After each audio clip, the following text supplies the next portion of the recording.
The following was recorded in front of a live studio audience at the Studio 21 Podcast Cafe.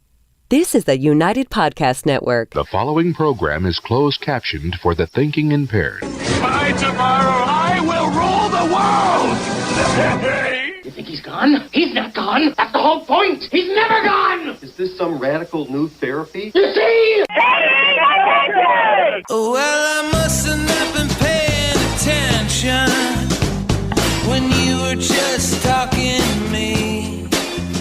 Do you think that you could repeat the question and I listen more attentively? Obviously, Tim doesn't sing. Yeah, he doesn't do the Paul thing. Bah, bah, bah. I can sing. Am I on? Yep. Yeah, I can sing. I sang the We Love Methuen song. Did you ever hear that? No. Oh, gosh. I wasn't aware there was a We Love Methuen Do a song. little Google search. It's amazing. I know Mallory did a parody of You're in New York. What is that song? You're in New York. You're in Methuen at St. Patrick's Day roast. It was just pretty hysterical. Hey, kids, how you guys doing? We are live here on the Paying Attention podcast, high atop the Studio 21 Podcast Cafe, which is actually high atop Two Guys Smoke Shop here in Salem, New Hampshire. This is how the other half lives. This is how the other half lives. We want to thank our sponsors. We've got Veloz Auto Group at 17 Mass Ave in Lawrence. We've got Perez Funeral Home on South Broadway in Lawrence. We have Twin Lights Security. Make sure if you're looking for a private investigator or you're looking for security for any reason, you give Patrick a call. They've got a Facebook page. We've also got A&M Auto Body with Angelo Memolo over there. I got hit in my car a couple of weeks ago, 4 weeks ago. You almost got hit just about 50 minutes ago. Right, yeah, in the parking lot. I almost backed into you, yeah. And then, sorry about that. And so some guy took out my door, and I dropped my car off at A&M Auto Body on South Broadway in Lawrence. Took him about 2 weeks to get it done. I got a rental car, but when I got it back, it looked as good as new. And who else do we have? And, of course, Century 21, Joe Zingalis, Team Zingalis. If you're going to buy a house, you're thinking of selling a house, please give Joe or Rosanna Zingalis-Lopez a call. They have always supported us. They've always sponsored us. They've been with us from the very beginning back in 2004. They sponsor our bash. They give us like $1,000 for scholarships every year to help out the kids. They're good people. They are really good people. We want to make sure that they get some business out of what they're doing for us. So sitting to my left is we're kind of doing a continuation of what we were doing earlier in the day, if you didn't catch it, on Looped In Live. Tim Wood, who's the owner of the Loop Weekly newspaper, invited me to come on his show. And by the way, thank you for not caving in to all of the pansies that were calling you and going, you're having Duggan on, he's going to be mean to people. Why are you doing that? And you didn't cave. Most people would have. So I appreciate you doing that. Why don't you tell people a little bit about you? Like, who are you? And we know you own Methuen Loop Weekly, but why did you start that? Like, what made you want to do that? I've been in media for about 25 years, professionally since I was 19. And it got embarrassing to be called a journalist. I got tired of being told by editors to do things that are just completely against my morals and just what I got into journalism in the first place for. And I was covering politics. I was doing investigative journalism, doing sports. I mean, sports was the best of it. But even now, where sports is gone, covering everything behind the scenes, it's TMZ with bats and balls now. I had always said if I ever, I come from middle class. We was born in Portland, Maine, grew up in Portland and Laconia, New Hampshire. I always said if I ever had any money, that I wanted to start a paper, and I was managing editor of a sports website called Bleacher Report that got bought by a conglomerate, got bought by Turner, and I made some stock money. And my wife of 23 years tomorrow, Debbie, she God bless anniversary. Her. Yeah, thank you. She was like, let's do it, and I ended up down south. I went chasing a minor league baseball general manager job in Savannah, Georgia. Wow. And I have a sports background too. I worked for the Yankees. I'm a huge Red Sox fan, but I worked for the Yankees back in the late 90s. And so I'm chasing that. Ended up down there. We wanted to be closer to family. For some reason, they didn't want to come visit us down in the sun in South Carolina. But so we came back up. My sister lives in Methuen.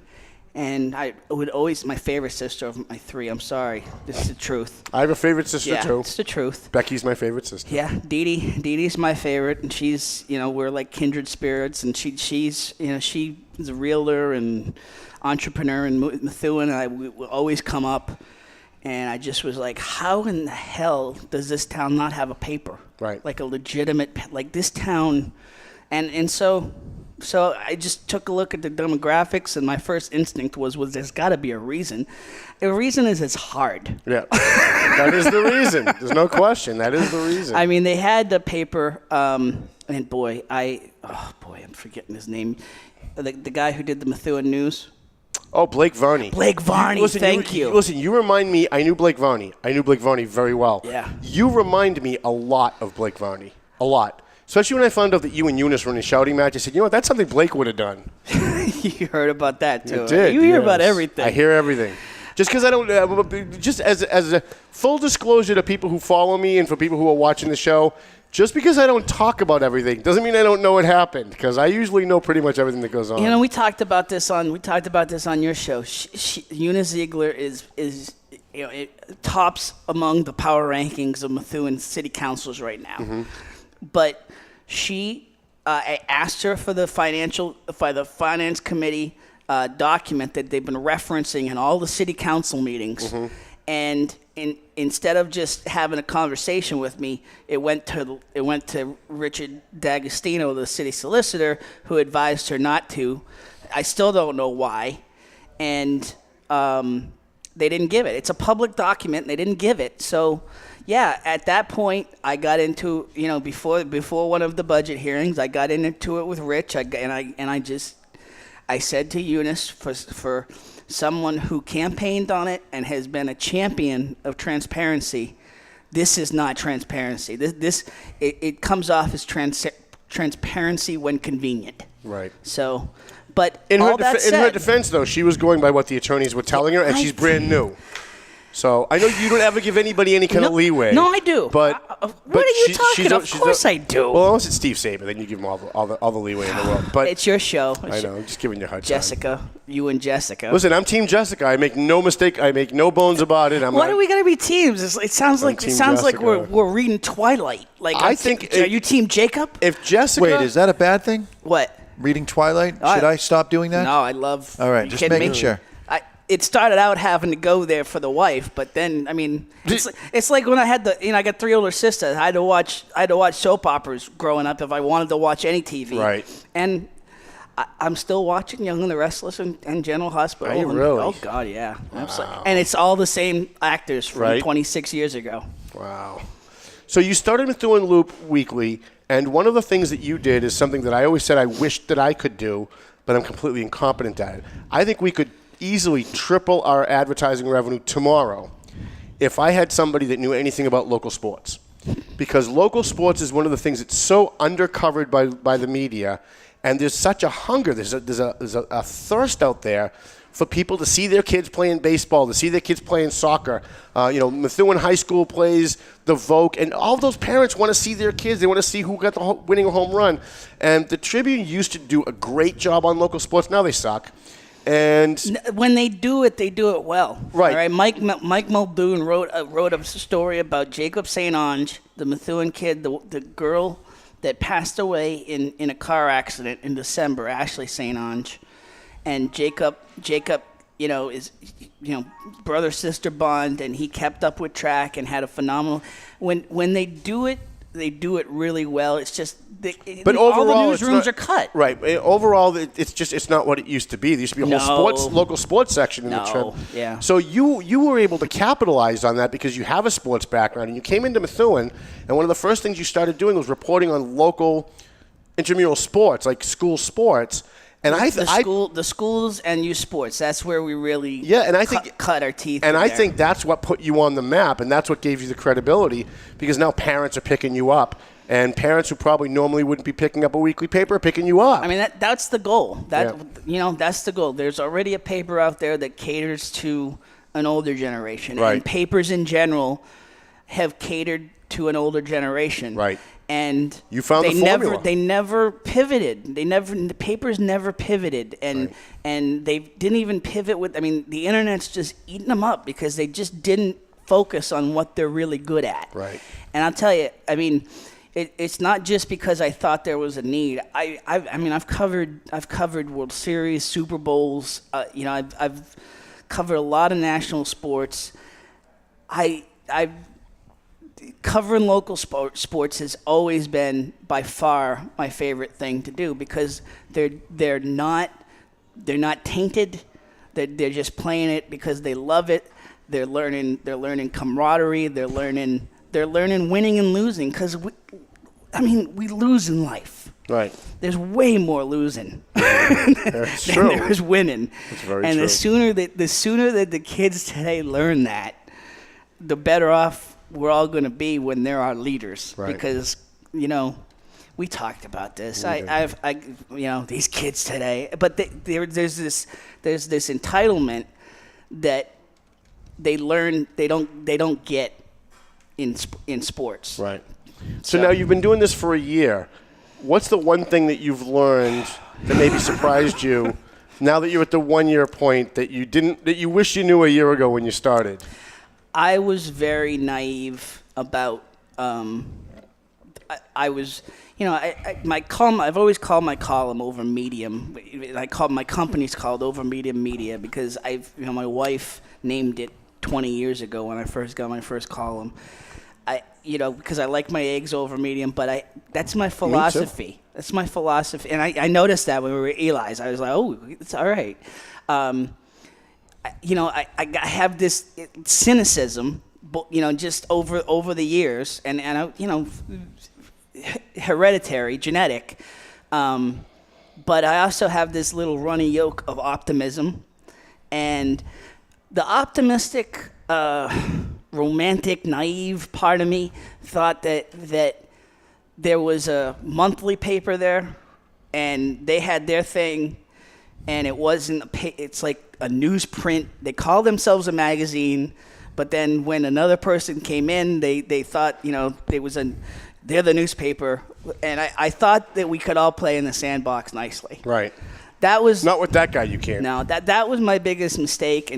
And I've taken the high road on every instance, but it's been dirtier than some of the politics you see. Absolutely, and most people don't know. Most people don't see that. When I first started, I thought that myself and Methuen Life would be able to coexist.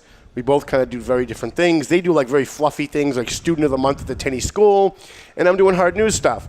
And I thought, we can coexist. So if they want to put their papers on my rack, fine. They can use the bottom two rungs, and if they've got an advertiser that they can't take for some kind of conflict reason, maybe they can send it to us and vice versa. Tim was having no part of that, and up until very recently, I was actually tolerating Who was it? What, me? Ooh. I'm sorry, what did I say, Tim? Oh boy. Steve. Okay. Steve Whipple. And up until recently, he's got a photographer, Nancy Fielding. Nancy Reardon. Wow. We don't really care that much about last names here. Yeah. Paying attention podcast. Yeah. I'm always screwing it up because my head's going a mile a minute and my mouth can't catch up. But I've been there. She's been coming on my page regularly to savage me and to insult me. And I always leave it up because I'm a free speech guy. If someone wants to savage me, I can take it. But at one point she came on, and I forget what it was that she said. It was way over the line. And I thought, you know what? She's a photographer for a competing newspaper who comes on my page to hurt our credibility, to help her news. You know what? Screw her. So I finally blocked her, and I probably should have done it a year ago. But you're right. There's people in this business. Stories. There's people in this business that you can work with, and you can be friendly competitors. And then there are people who are just a-holes who want everyone to think that they're nice guys, that want everyone to think that they're being friendly competitors while they're screwing you behind your back. and sometimes not even behind your back.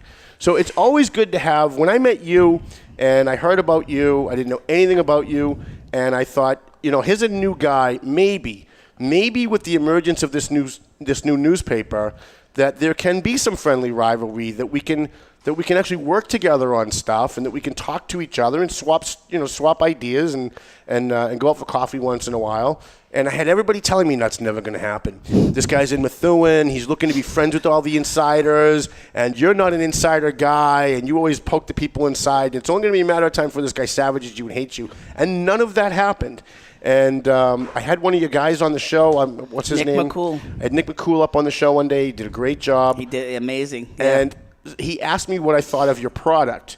And regardless of what I thought you were going to think of me, I just was honest and said, this is a great product. Methuen Loop is a great product. If I didn't own a newspaper and I was out looking for newspapers to read, yours would be the first one I would pick up. And I'm not just saying that because you're here, because if I thought you sucked, for sure I would tell you I think your paper sucks. And you have told me, we've both been honest with each other. Yep. And that's what I appreciate, Tom, is that we can be honest with each other and still be here. Right, so be civil to each other. I think we proved in part one of today's special crossover event that we don't agree on everything. Right.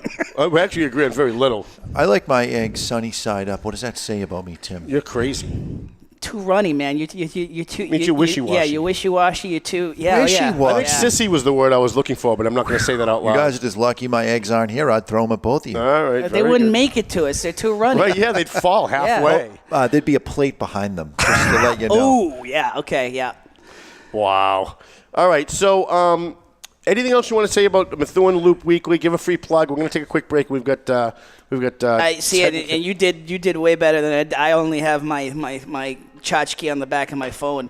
I didn't bring papers up. You didn't bring a Methuen Loop? I can get it, but all right. No, yeah, we're trying to just cover Methuen. Right. There's good news, and there's stuff that people need to be informed about, right. And it's not easy. Right. It's that town.